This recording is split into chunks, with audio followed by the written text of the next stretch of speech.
உங்களை பற்றி அதிகமா மற்றவங்கள்ட்ட உங்களை பத்தி நிரூபிக்கிறதுக்கு ட்ரை பண்ணிட்டு இருக்கீங்களா? நான் இப்படித்தான், நான் நல்லவன், என்னை புரிஞ்சுக்கோங்கன்னு சொல்லி நிரூபிக்கிறதுக்கு நீங்க ட்ரை பண்ணிட்டு இருக்கீங்களா? அப்பனா இது உங்களுக்கு தான் இந்த வீடியோ.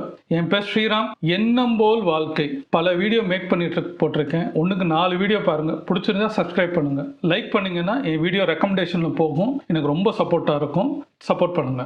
பல மனிதர்கள் நம்ம பார்த்துருப்போம். பேசும்போது பழகிட்டே இருப்போம். திடீர்னு நல்லா பழகிட்டு இருப்பாங்க. திடீர்னு ஒரு நாள் பார்த்து அவங்கள பற்றி நம்மளுக்கு நிறைய எக்ஸ்பிளைன் பண்ணுவாங்க. ஏதோ ப்ராப்ளம் வந்திருக்கும், எக்ஸ்பிளைன் பண்ணுவாங்க.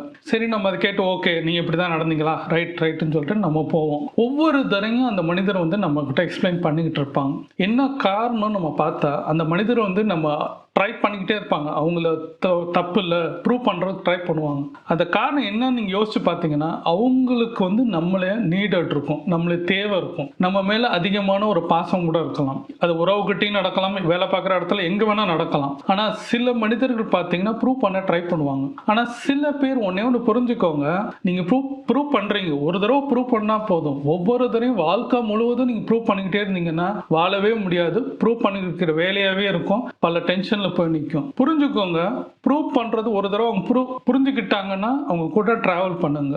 ப்ரூவ் பண்ண ட்ரை பண்றீங்கன்னா ஒரு தடவை பண்ணுங்க, 2 தடவை பண்ணுங்க, பண்ணிக்கிட்டே இருக்கிறாங்க. அப்படின்னா என்னன்னா அவங்க உங்களை வந்து நீங்க எவ்வளவு சொன்னாலும் உங்களை ஏத்துக்கிற மனநிலையில அந்த பர்சன் இல்லை. சில பேர் வந்து ட்ரை பண்ணும் போது அவங்க இருப்பாங்க. நம்ம ஒரு தடவை சொன்னா நிச்சயமா நம்மளை வந்து புரிஞ்சுக்குவாங்க. அதுக்கப்புறம் ப்ரூவ் பண்ண தேவையில்லை. லைஃப் ஜேர்னி போகும். இப்படிதான் நிறைய ஃப்ரெண்ட்ஸ்ல இருக்கும். இப்ப லைஃப்ல இருக்கிற நம்ம கல்யாணம் ஆகிற பொண்ணா இருந்தாலும் சரி, லவ் பண்ற பொண்ணா இருந்தாலும் சரி, எல்லாருக்கும் ஹஸ்பண்ட் ஒய்ஃப் இப்படி எல்லா இடத்துலையும் நடக்கும். ஒவ்வொரு தரையும் சில வீட்டில் முக்கியமாக நடக்கிறது, சில ஒய்ஃப் வந்து ப்ரூவ் பண்ணிக்கிட்டே இருப்பாங்க. ஏன்னா அவங்க வந்து முன்னாடி லவ் பண்ணியிருப்பாங்க, மேரேஜ் பண்ணி இன்னொருத்தவங்க மேரேஜ் பண்ணியிருப்பாங்க. ஒரு தடவை அவங்க தெளிவாகவே சொல்லியிருப்பாங்க. ஆனால் வாழ்க்கை ஃபுல்லாக அவங்க டைவர்ஸ் ஆகிறது காரணம் என்னன்னா, ஒவ்வொரு தரையும் அவங்களுக்கு வந்து கத்தி மேலே நடக்கிற மாதிரியே இருக்கும். அவங்க ஹஸ்பண்ட் பண்ணுற விதம் வேலைனாலும் அவங்க ப்ரூவ் பண்ணிக்கிட்டே இருப்பாங்க. சில பேர்லாம் பார்த்தா 50 வயசு வரைக்கும்லாம் இருந்திருக்கிறாங்க. அவங்க கல்யாணம் ஆன 25 வயசுலேருந்து 25 வருஷம் எல்லாம் பல பெண்கள் இருந்திருக்கிறாங்க. ப்ரூவ் பண்ணிட்டே இருக்கிறாங்க.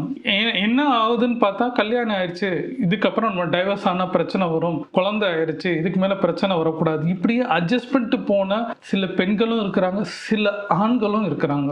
என்னோட விஷயம் என்னன்னா, ஹஸ்பண்ட் ஒய்ஃப்ல நான் மேட்டருக்குள்ள வரல. ஆனா வெளியில நடக்கிற சில இடத்துல உறவுக்குள்ளையும் நண்பர்களுக்குள்ளையும் நடக்கிற இடத்துல ஒன்னு தெளிவா புரிஞ்சுக்கணும். இந்த மாதிரி பர்சன் வராங்கன்னா அவங்கள ரொம்ப நெகேட் அவங்கள வந்து அவாய்ட் பண்ண ட்ரை பண்ணாதீங்க. உங்களுக்கு பிடிக்கலையா சொல்லிட்டு இதுக்கு மேல வேண்டாம், எனக்கு சில சிச்சுவேஷன் உங்ககிட்ட இருந்து எனக்கு பிடிக்கலன்னு சொல்லிட்டீங்கன்னா அவங்க போயிடுவாங்க. உங்ககிட்ட ப்ரூவ் பண்ணணும்னு அவசியம் இல்லை. ஏன்னா அவங்களை வேணும்னு அவங்க தேடி வராங்க.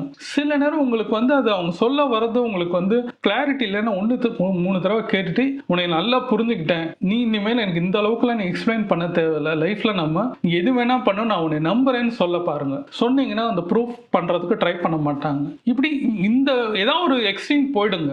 சும்மா ஒவ்வொரு தடவையும் வந்து அந்த பர்சன் உங்களுக்கு தேவைன்றதுக்காண்டி அவங்களுக்கு பிடிக்கலன்றதுக்காண்டி ஒவ்வொரு தடவையும் நீங்க அவங்கள அவாய்ட் பண்ண அவங்களுக்கு வந்து கண்டிப்பா ஒரு பர்சனுக்கும் நம்ம பார்க்குற பார்வையிலையும் நடந்துக்கிற செயல்லையும் தெரியும் நம்மளே அவங்க நம்பலன்னு. ஆனா அவங்க சூழ்நிலை கருதி அவங்க வந்து உங்ககிட்ட வராங்க. அப்ப அவங்கள இந்த மாதிரி நீங்க பண்ண என்ன ஆகும்னா, ஒரு மென்டலியாவும் அவங்களுக்கு வந்து அவங்க லைஃப்ல நிறைய ஸ்ட்ரகிள்ல போய் நிக்கிற மாதிரி இருக்கும்.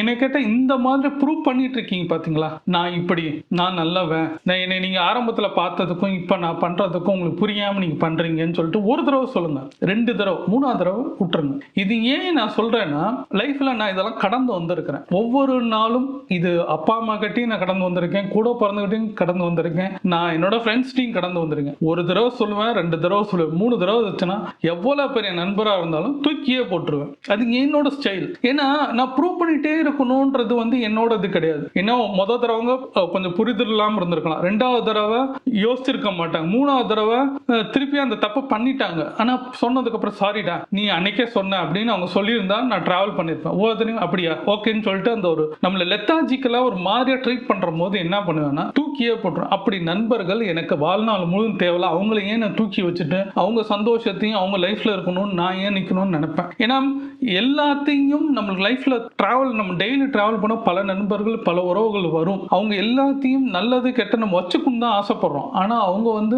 அவங்க போக்குலையும் அவங்களோட இதுலயும் வந்து நம்மளை இழுக்கணும், இல்ல அவங்க சொல்றதா நம்ம கேட்கணும்னு நினைக்கும்போது லைஃப் வாழ முடியாது. ஒவ்வொருத்தவங்களும் உங்களுக்கு எப்படி ஒரு திங்கிங்கோ, எப்படி ஒரு செயலோ, எப்படி நீங்க இருக்கணும்னு நினைக்கிறீங்க அதே மாதிரி எனக்கு இருக்கு. அப்ப நானும் சில விஷயங்கள நான் பண்ணுவேன். எனக்குன்னு ஒரு செல்ஃப் ரெஸ்பெக்ட் இருக்கு, எனக்குன்னு ஒரு டிக்னிட்டி இருக்கு. அந்த கோடை வந்து நானும் தாண்டக்கூடாதுன்னு நினைக்கிறேன். நீங்களும் அதை நான் வரணும்ன்ற எதிர்பார்க்கும் போது தான் இந்த பிரச்சனையே வரப்போகுது. அப்போ அந்த இதை யோசிச்சா, அந்த டெட்லைன் நீங்க யோசிச்சாலே, அந்த கோடை யோசிச்சாலே யாரும் எங்கேயும் அதை தாண்டாதான பிரச்சனை. தாண்டாம இருந்துட்டோம்னா நம்ம பாட் நம்ம லைஃப் போகலாம். அதனால யாருக்காண்டி எங்கேயும் நீங்க கெஞ்சாதீங்க, உங்களை ப்ரூவ் பண்ணணும்னு நினைக்காதீங்க. ப்ரூவ் பண்ணணும்னு நினைச்சாலே அவங்களை நம்மள தப்பா தான் பார்ப்பாங்க. இவன் ஏதோ தப்பு பண்ணியிருக்கான்னு நினைப்பாங்க. ஃபர்ஸ்ட் டைம் வந்து யதார்த்தமா நடந்திருக்கும், செகண்ட் டைம் தேர்ட் டைம்லாம் வந்து நம்மளை பார்க்குற பார்வையே வித்தியாசமா இருக்கும். அது யாரா இருந்தாலும், இதுல நீங்க ஒரு சர்க்கிள் வச்சிருக்கீங்களா, ஒரு ஃபேமிலின்ற அப்பாலேருந்து ஆரம்பிச்சு அம்மாலேருந்து ஆரம்பிச்சு நீங்க எந்த பர்சனா இருந்தாலும் சொல்லி பாருங்க. புரியலையா ஒதுக்கி வச்சுட்டு நம்ம வேலையை நம்ம பார்ப்போம். ஏன்னா நம்மளுக்கு போக வேண்டிய தூரம் நிறைய இருக்கு. வாழ்க்கைன்றது கொஞ்சம் பார்க்க வேண்டிய நிறைய விஷயம் இருக்குது, நம்ம பண்ண வேண்டிய நிறைய விஷயம் இருக்குது. பணமோ புகழோ நம்மளுக்கு தேடுதல் நிறைய இருக்கு. அதை நோக்கி நம்ம போக வேண்டிய பாதை இருக்கு. அந்த பாதையை நம்ம பார்ப்போம், நம்மளே பார்ப்போம்.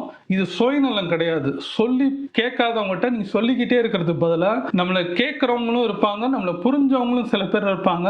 அவங்கள நோக்கி நம்ம போவோம்.